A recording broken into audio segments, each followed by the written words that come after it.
এক কাপ চাই খাস্তালে রই সকালটা শুরু, ইদার কামাল উদার করে কাজ চলছে গুরু। সকালটা শুরু করলাম এক কাপ চা, তার সঙ্গে বিস্কিট দিয়ে।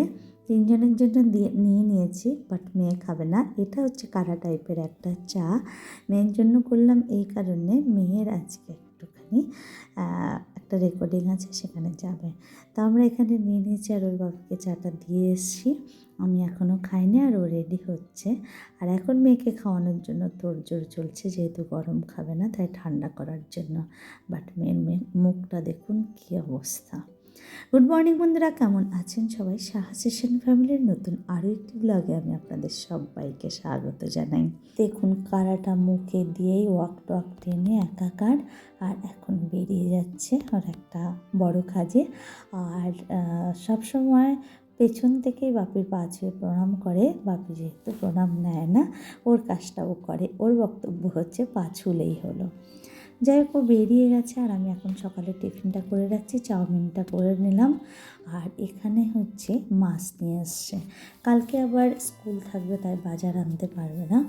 আর রোববারে শুধুই চিকেন নিয়ে এসেছিলো আর মাছের মাথা, তাই আজকে মাছ নিয়ে এসছে। এটা হচ্ছে চেলা মাছ, আর ওটা তেলাপিয়া মাছ, আর ওটা সরপুঁটি মাছ, না সরি, ওটা হচ্ছে জাপানি পুঁটি মাছ। আর এই চেলা মাছটার কথা অনেক দিন ধরেই বলছিল, বাজারে নাকি খুব ওঠে। আমরা কখনো খাইনি, আর রেসিপিটাও দোকানের থেকে শুনেই এসছে কীভাবে রান্না করতে হবে, তো সেটাও আমাকে বলে দিয়েছে। তো যাই হোক, এই মাছগুলোকে এখন ধুতে আমার অনেকটা টাইম লাগবে। আর মাছ ধোয়া কমপ্লিট, মিনিমাম 45 মিনিট টাইম লাগলো আমার মাছ ধুতে। মাছের আঁশগুলো আবার ভালো করে ছাড়ালাম, তারপরে লবণ দিয়ে ধুয়ে এই করে রেখেছি। এখন এগুলো এবার ফ্রিজে দিয়ে দেবো, কারণ কালকেও আমার রান্নাটার একটু চাপ কম থাকবে, আর আজকেও রান্নাটার চাপ কম আছে। আর এখান থেকে একটা মাছও আমি আজকে রান্না করব না, কালকের কিছু লেফটওভার রয়েছে সেগুলো দিয়ে, আর শুধুমাত্র একটুখানি ডাল আর পুঁই মিটুলি রান্না করব। এটা দিয়েই মানে মিলিয়ে মিশিয়ে আজকের দিনটা আমি চালাবো। তো যাই হোক, এই যে এখানে টমেটো ডাল বসিয়ে দিয়েছি, কাঁচা টমেটো, পাকা টমেটো। আবার একটা ঘটনা ঘটেছে, আমি কাঁচা টমেটোগুলো সামনে রেখে এসেছি, তোমার হাজব্যান্ডকে বললাম তুমি একটু টমেটোগুলো কেটে ডালের মধ্যে দিয়ে দাও। ও কী করেছে, টমেটোগুলোকে কুচিয়ে কেটে তারপরে পুঁই মিটুলির মধ্যে দিয়ে দিয়েছে। আমার এখনও হাসি পাচ্ছে। তো আমি যখন গেছি, আমি গিয়ে দেখলাম ওর মধ্যে দেওয়া। আমি বললাম ব্যাপার কী হলো, তুমি এখানে দিয়েছো কেন? বলে কি না, আমি ভাবলাম এটা আবার কেমন রেসিপি নতুন করে শিখেছো যে পুঁই মিটুলির মধ্যে কাঁচা টমেটো দিতে হবে। যে আরে না না, এটা ডালে দেওয়ার জন্য। তখন আবার ওখান থেকে তুলে সেটা আবার ডালে দিয়ে দিয়েছিলাম। তো ডালের কালারটা একটু লালচে টাইপের হয়ে গেছে। তাহলে যাই হোক, রান্না বান্না কমপ্লিট হয়ে গেছে। আর রান্না কমপ্লিট হলেই তো হয় না, তার মাঝে অনেক কাজ থাকে।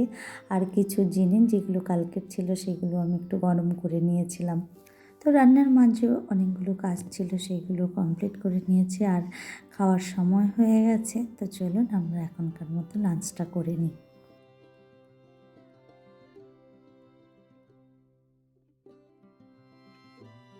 খাওয়া দাওয়ার পরে রেস্টটা হয়ে গেছে, আর এখন চলে এসেছি আবার রান্নাঘরে। মানে মহিলাদের দিনের বেশিরভাগ সময়টাই হয়তো রান্নাঘরে কাটে, তো আমারও সেম টাইম। আমি এখানে দুধগুলো গরম বসিয়ে দিয়েছি, আর এখানে নিয়ে নিয়েছি আবারই কারা টাইপের চা।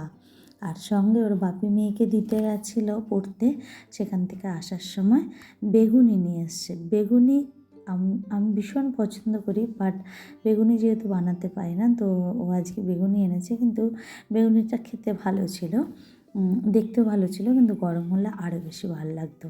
আর আমি যে কোনো সময় চপ খেলেই মুড়ি দিয়ে খাই, কারণ আমি মুড়ি দিয়ে খেতেই বেশি পছন্দ করি। তো এখন 8:30 মতন বাজে, আর মেয়েও চলে এসছে, আর ও রেডি হচ্ছে, আর ওর ফ্রেন্ডও এসছে। ওরা এখন যাবে ওদের আরেকটা ফ্রেন্ডের বার্থডেতে। তো মেয়ে এসে আর ঝিকঝাক কিছু পরলো না, ও বললো সকালবেলা আমি যেটা পরে রেকর্ডিংয়ে গেছিলাম সেটাই পরে নেব। তো যে পরেছে, এখন দুজন সুন্দরী বেরোচ্ছে আর হাসছে। তো আমি বললাম দাঁড়া, তোদের একটুখানি ক্যামেরা করে নিই আর দুটো ফটোশ্যুট করে দিই তোদের। তো ওরা এই যে দাঁড়িয়েছে দুজনে।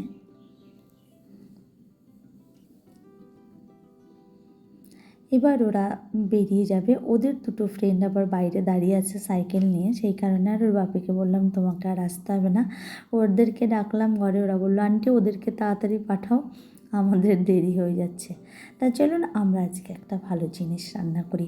যদিও শীত চলে যাচ্ছে, গাজরের সময় এখনও যায়নি, তো চলুন আজকে একটু গাজরের হালুয়া রান্না করি। হালুয়াটা অ্যাকচুয়ালি আমার শাশুড়ি মা রান্না করতেন, তো সেখান থেকেই আমি শিখেছি। এখানে রান্না মানে গাজর নিয়ে নিয়েছি, আর গাজরকে গ্রেট করে নিয়েছি ধুয়ে, আর নিয়ে নিয়েছি কাজু ক্র্যাশ করা, কিশমিশ, আর পরিমাণ মতো চিনি, আর দুধটাকে আগে জাল বসিয়ে দিয়েছিলাম যাতে দুধটা ঘন হয়ে যায়। এখানে আমি কড়াতে ঘি দিয়ে দিয়েছি, আর তার মধ্যে দিয়ে দিচ্ছি এলাচ। অন্য কোনো মানে মশলা আমি দেবো না এর মধ্যে, যেটা লবঙ্গ আর দারচিনি সেগুলো আমি এর মধ্যে দেবো না।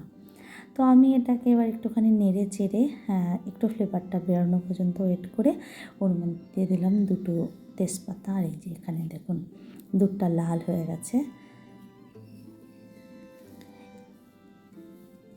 এবার তেজপাতাটা লাল হওয়া পর্যন্ত আমি ওয়েট করে এর মধ্যে দিয়ে দেবো গ্রেট করা গাজরগুলো।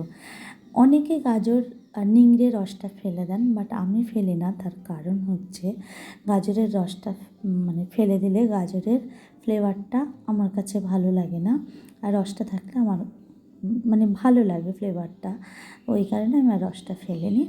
তো যাই হোক এইভাবে নেড়ে চেড়ে আমি মানে মজে যাওয়া পর্যন্ত ওয়েট করব। তো যাই হোক এই যে মজে এসছে প্রায়। চাইলে আপনারা একটু লবণও ছিটিয়ে দিতে পারেন, বাট আমি লবণ দিই না, তাই দিইনি আজকে লবণ। তো ভালো করে উল্টে পাল্টে নেড়ে চেড়ে দিচ্ছি। এবার আমি এর মধ্যে দিয়ে দেবো যে পরিমাণ চিনিটা নিয়েছিলাম, সেই চিনিটা। একটু মিষ্টিটা যেহেতু মানে গাজরের হালুয়াটা একটু মিষ্টি হয়, তাই চিনির পরিমাণটা একটু বেশি দিয়েছি। আর এবারে আমি এর মধ্যে দিয়ে দেবো ঘন দুধটা। এবার দুধ দেওয়া কমপ্লিট হয়ে গেছে, এবার আমি ভালো করে নেড়ে চেড়ে নিচ্ছি এর মধ্যে।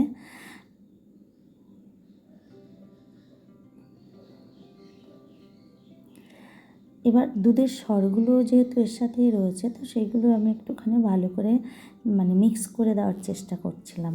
আর যখন ফুটে উঠছে আর একটু বেশি, তার মধ্যে এবার আমি দিয়ে দিলাম পাউডার দুধ।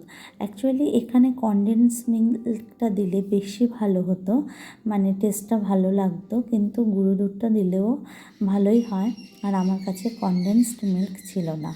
আর আমি এখন নেড়ে চেড়ে দিয়ে দিলাম পরিমাণে কাজুটা, আর কাজুটা ক্র্যাশ করাই ছিল আমার কাছে, সেটাই দিয়ে দিয়েছি। আর তার মধ্যে দিয়ে দিলাম কিশমিশটাকে একটু ভিজিয়ে নিয়েছিলাম, সেটাই দিয়ে দিলাম।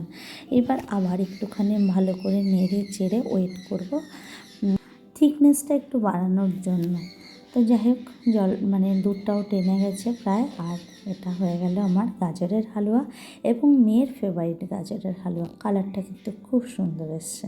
তা চলুন এখান থেকে কিছুটা সার্ভিং বলে ঢেলে দিয়েছি, আর কিছুটা রেখেছি। এখান থেকে এবার হাজব্যান্ডকে দেব। বাট যদিও এটা ঠান্ডা খেতেই বেশি পছন্দ হয় সবার, এবং সবাই ভালোবাসেন, কিন্তু ওকে দেবো টেস্টিংটা করার জন্য। বাট নাক মুখ খিচিয়ে দিয়েছে যে গরম গরম খাবো নাকি। তো যাই হোক ও খেয়ে বললো যে টেস্টটা ভালোই হয়েছে।